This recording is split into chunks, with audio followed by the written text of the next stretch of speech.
PN எனப்படும் பரிகத்தா national கூட்டணிக்கு அனுப்பிய கடிதம் அதில் உறுப்பு கட்சியாக சேர்வதற்கான அதிகாரப்பூர்வ விண்ணப்பம் அல்ல என மஇகா தெளிவுபடுத்தியுள்ளது.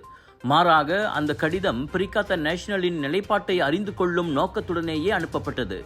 எந்த மாதிரியான உறுப்பியம் சேர்க்கை நடைமுறை உறுப்பு கட்சியாக சேர்த்துக் கொள்ளப்பட்டால் மஇகாவின் நிலை போன்ற அம்சங்களுக்கு விளக்கம் மட்டுமே கேட்டுள்ளோம் என மஇகா பொதுச் செயலாளர் டத்தோ எஸ் ஆனந்தன் அறிக்கையொன்றில் கூறினார்.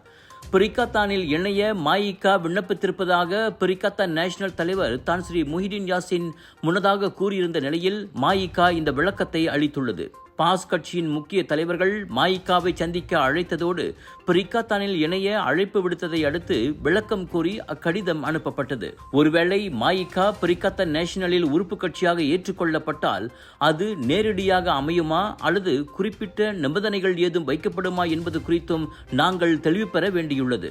தவிர இந்திய சமூகத்தின் கல்வி, சமூக பொருளாதாரம் மற்றும் அரசியல் பிரதிநிதித்துவம் குறித்து பரிகத்தா நேஷனலின் கடப்பாட்டையும் மஇகா கேட்டுள்ளது.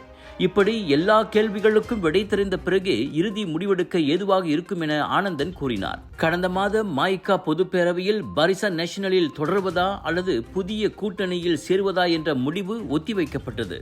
இறுதி முடிவை எடுக்க தேசிய தலைவர் தான் ஸ்ரீ விக்னேஸ்வரன் மற்றும் மஇகா மத்திய செயலவைக்கு அதிகாரம் வழங்கப்பட்டுள்ளதாக அறிவிக்கப்பட்டது.